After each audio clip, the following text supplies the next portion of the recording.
Hello everyone, hope you're doing well. I thought today we'll go over the various datamines that have turned up when it comes to the dev server. Obviously, as usual, thank you to Zabby for doing this stuff. I'll leave links in the description so you can read them for yourself. Now, another thing to also note is there was a small update to the dev server today. I will be covering it tomorrow, as technically this is my day off. So happy Labor Day, everybody.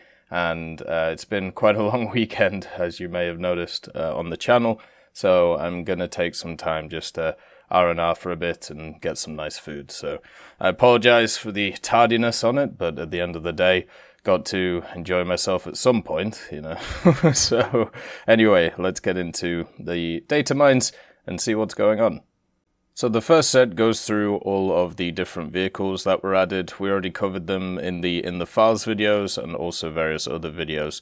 The only things that kind of stand out is the drones, like the recon drone and also the strike drones.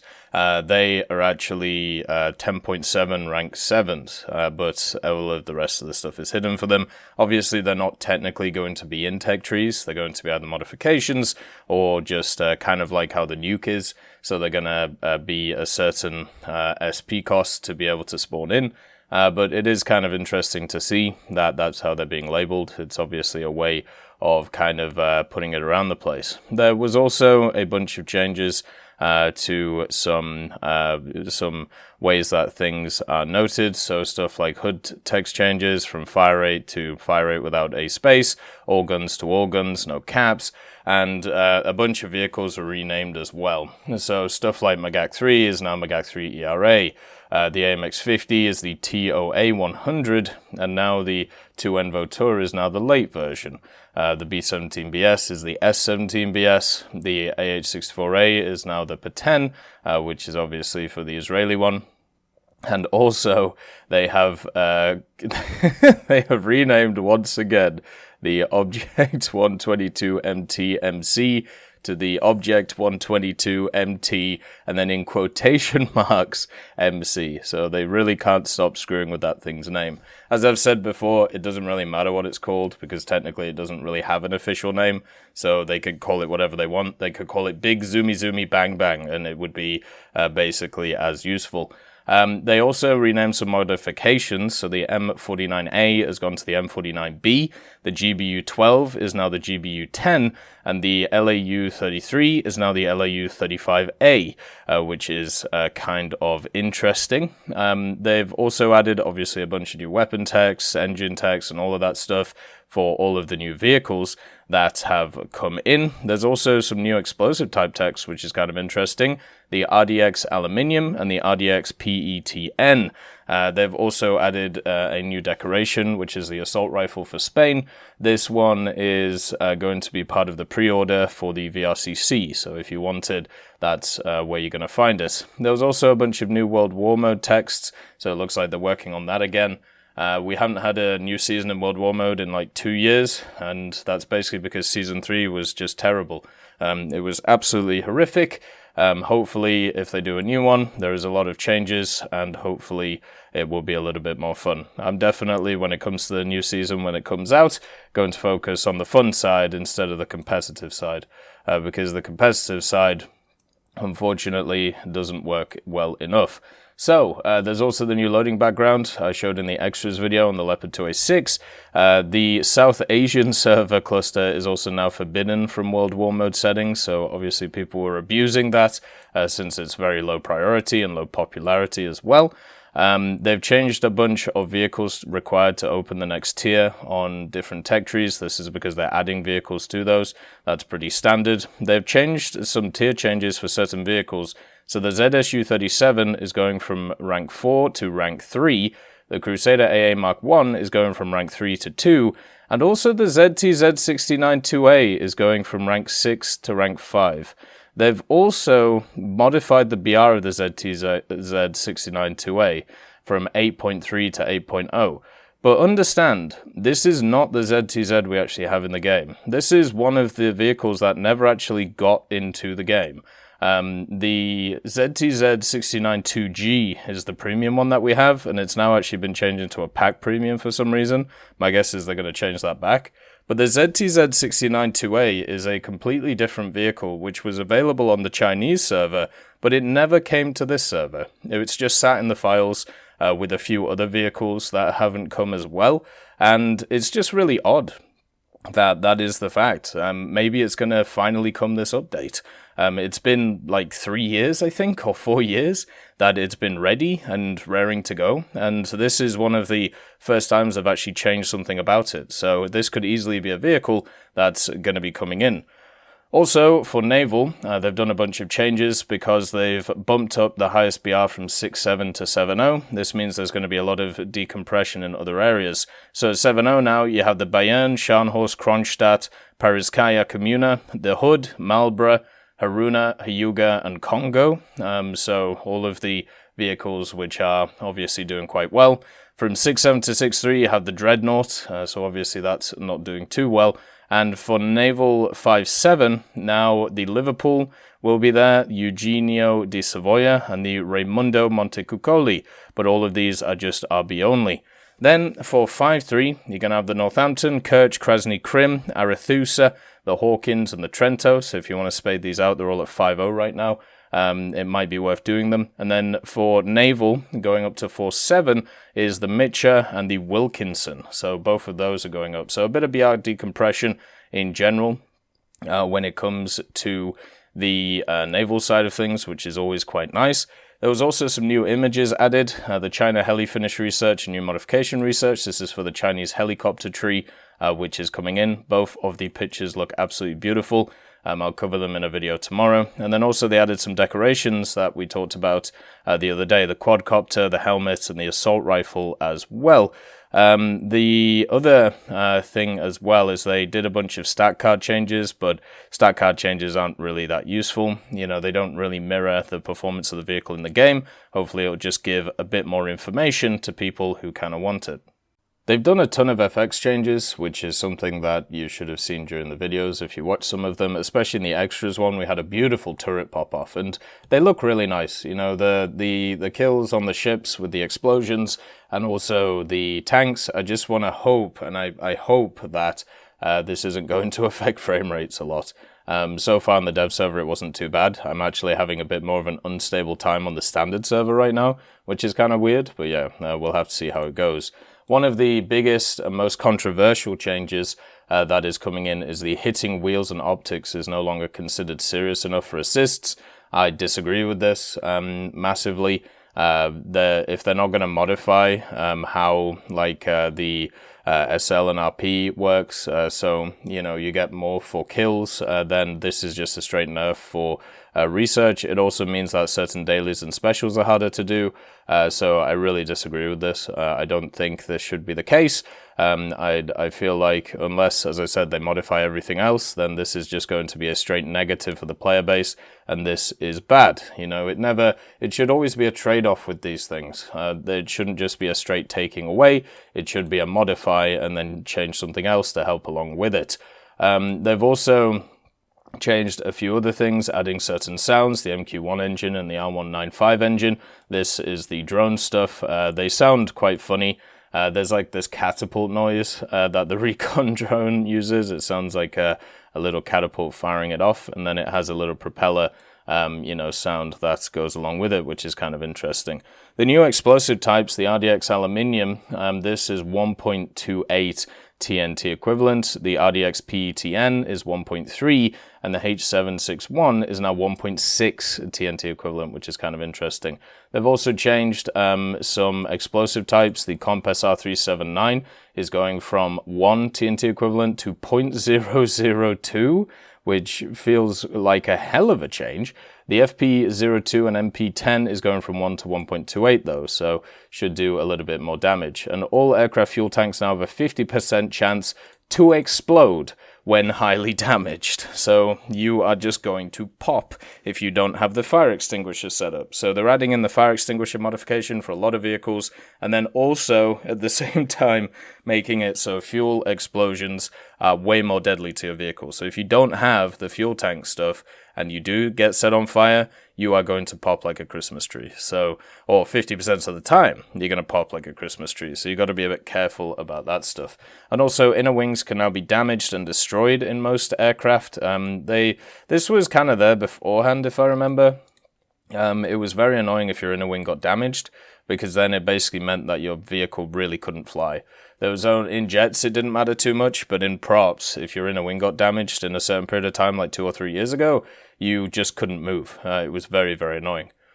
For the A7D, they've removed a modification, which was the AIM-9E modification, and that's because the A7D didn't use the AIM-9E, but they've also added the BLU-27B as a rank 2 modification for the vehicle. So that will be quite nice, I suppose, if you can get an extra thing. One of the things to also know about all of these changes, like the FPE change, and also stuff such as like the additions, like the scouting drones, there's going to be a ton of unspaded vehicles to play now, like maybe even like 100 or something. It's going to be absolutely nuts to respade everything, but at least it'll be, not too bad. Also, on top of some of these things, so the F4C, the AGM-12 no longer has a launch speed limit of Mach 1 on it. The F4D, it actually now has 70 rounds per gun instead of 65. Not going to make a huge difference, but it'll do something. The F4U1C has the FRC Mark II as a rank 2 modification now, so it'll get some rockets, which will be nice for it. Always good to see that. The F5A, the countermeasures have been made a rank 1 modification, which is nice, and also they've removed the AIM-9E modification because it wasn't required. They've done the same thing with the F5C as well, and also the F5E, where they've removed the AIM-9E modification. For the F8E, though, they've added the ALU-10A as a rank 3 modification, so you can get a big boomer gun on it, which is quite nice. And also the F-14A, the AIM-7Es are changing to AIM-7E2s, the DF versions. So these are the dogfighting AIM-7Es. So that thing just got a buff. Now there's a reason to actually use those over the other AIM-7s, depending on what you want to do. So the F-14's getting stronger, basically. So it's even with the Mirage 2000 coming in, I still think the F-14 will be top dog. The Mirage 2000 right now looks really nice, but we need to see how its radar is going to work. The F104G for Germany as well, it gets an AS-30 rank 4 modification, so it gets the big boomer missile, the strike missile, which should be quite nice to see. So they're adding a bunch of stuff like that. The Su-22UM3K, they've added the UB-32 modification to it and the B-8M11. They've also moved around a bunch of modifications to kind of fit with that as well. The BB-1 has 8.5 millimeters of armor added to the seat, so a little bit more survivability. The MiG-19 at PT now gets the early NR30 cannon instead of the standard one, so now it has different belts, and the Su-7BMK is losing its UB-32 modification, so that kind of sucks for it. For the Su-17M2 though, it does get the added 23mm belts as a rank 4 modification, but it also loses its OFAB 100 and S3K modifications, so you won't be able to use them anymore. Same is going for the Su-17M4.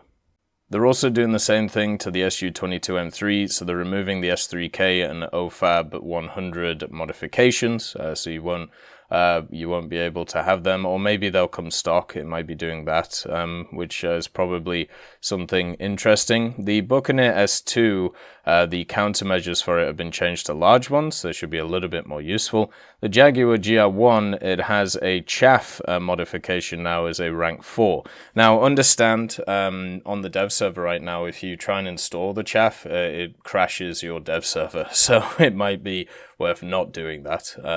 But yeah, it's something that is coming. So the Jaguar will get chaff if it wants. I generally don't think chaff is that useful at that BR, but maybe it'll get more useful as it goes along. The GR1B, its countermeasures have been changed to RWR countermeasures, so you can unlock both from the modification. And the TI-ALD modification is going to rank 3, and they've removed the AIM-9G modification since you get them stock. or at least I believe you do. Then there is a few other little differences. So all of the Phantoms are getting a 540-pound bomb as a rank 1 modification. This will be able to be used on pylons 1, 2, 6, 10, and 11, which will be quite nice. Also, for the Sea Fury, they've changed a ton of stuff about it. Basically, its main temperatures, so hopefully it won't burn itself out as easily. They've massively reduced the temperatures of the engine through its water and oil setup.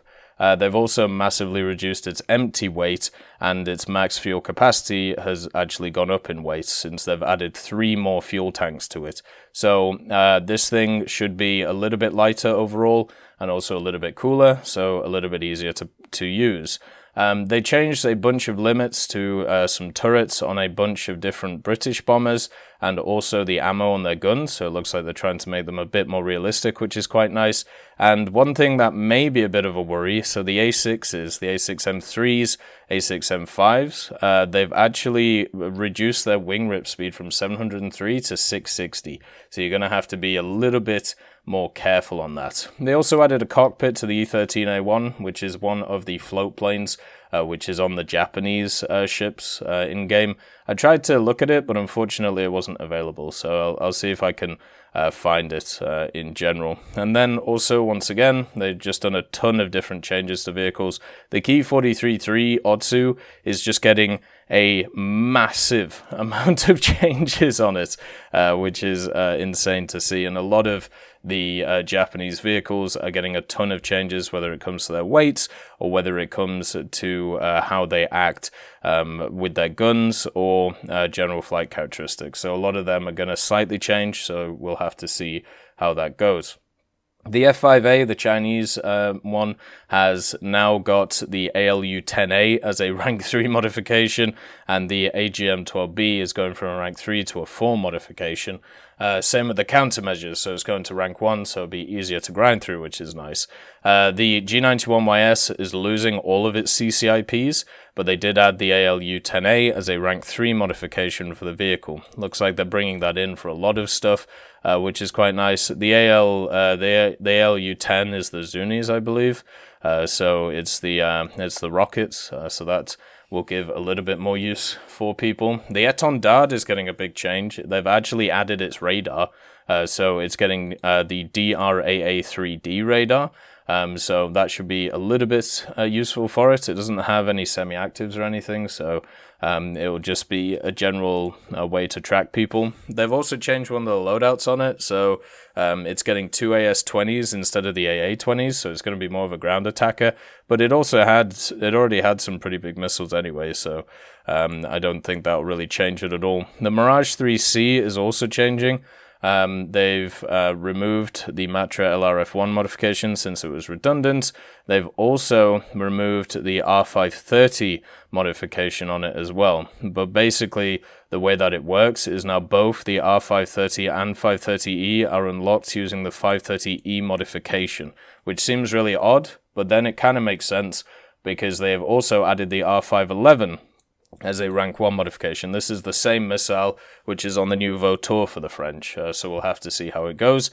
They also added the ALU-32s as a rank 2 modification for the 3C as well. They did exactly the same thing to the Mirage 3E, apart from they haven't added the R511 modification, so instead you just have the R530s. Now, I don't think this will change that much because the R530, at least for me, wasn't very good anyway, and I believe you get it stock, or at least you used to get it stock.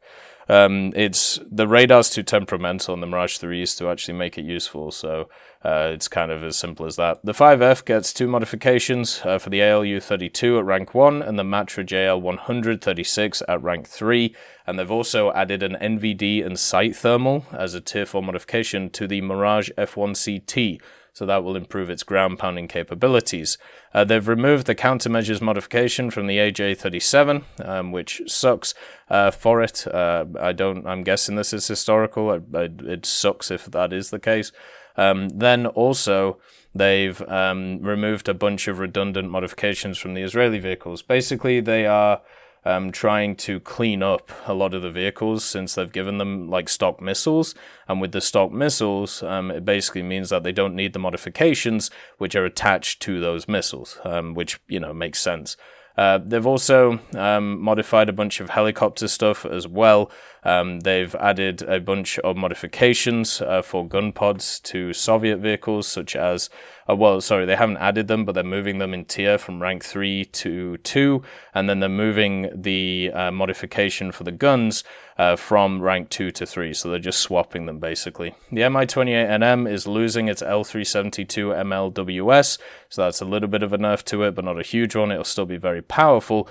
And then also, the Tiger Had is getting a Stinger as a tier 3 modification. Same with the Tiger Hap as well, or the Tigra Hap. So both of them get that. The Paten also gets an AN-AAR-47 MLWS to it, and so does the Saraf. So that's pretty cool. Hopefully that will be useful for them. And so the helis are getting changes as well. They've changed some of the armor on the Abrams. The small armor above the breech is now 5mm instead of 50, so that'll mean the breech is even weaker than it was before. It was already pretty weak to start with, so that kind of sucks on it. There's also a few little armor changes here and there to a lot of vehicles, especially a lot of American ones. So there is a ton of like little speed changes to them, and also a little changes to gear ratios and stuff. So some will be slightly faster, some will be slightly slower. Won't make huge differences across the way. So yeah, they're also changing a few pieces of armor, specifically on stuff like cupolas. So the M60s, for example, the A1 and the A3 TTS, they're getting massively reduced cupola armor, so that it'll be much easier to overpressure those things, which is super annoying when you die in those, because the cupola is so big, a lot of people shoot for it. Stuff like the M247, the Sergeant York, they're actually changing some of its belts. So its anti-armor belt is changing straight up to SAP HEI. So that means that you'll only use that round. Its penetration is going from 94 to 38, so it's going to be a lot worse than it was before. But the HEVT belt, they're removing the APT from it, so it'll just be a straight HEVT, so every round will be useful against vehicles. Against aircraft, which will be quite nice. So that thing will become even more dominant going forward. There's a lot of little armor changes here and there, such as like on the TCM. They're changing the modifiers when it comes to its composite screens. The E100 is surprisingly getting changed. They're actually buffing its armor quite aggressively. Same with the Elephant in certain areas. It's actually getting way more horsepower, going from 530 to 625. So both that and the Ferdinand should be able to move around much better. The Flak Panzer is getting double the amount of smoke grenades that it got before, so that's quite nice for it. And also the Flak Panzer 1 is getting access to the Roland 2 instead of the Roland 1, so it'll be more effective than it was before. And then they've also fixed a bug on the Panzer 470s, the 150mm, and also the Jagdpanzer 4 and the STKFZ. The ammo racks will actually now decrease when ammo is spent. Before they would stay exactly the same size, which is obviously a bug. And on a lot of German vehicles as well, they've changed a bunch of gears on them, and also gear ratios, meaning that they should perform slightly differently when it comes to the speed set of things, and also a bunch of smoke grenades. The Panthers, for example, now all have more smokes. So the A, D, and all of the other Panthers have 12 smoke grenades instead of 6 now.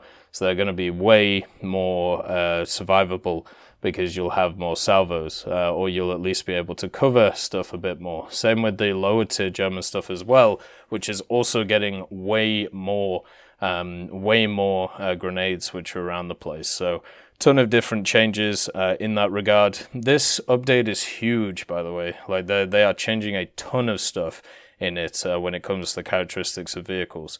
But I'm going to split this into 2 parts, so I hope you have a wonderful day, and I'll see you next time. I'd just like to thank Nicholas Richardson, Elove Goat, Pyman675, Winter Scientist, Merciless Reaper, Jerry Prevolt, Megadino King, Orange Tail, Teddy, John Ryman, Universe, Ambrosius McClellan, Daniel Stanton, Moxie, B. Young, Uncle Bean, Sem Arslan, Derek R., Bareen, Lafouche, and Samuel Slick for supporting the channel.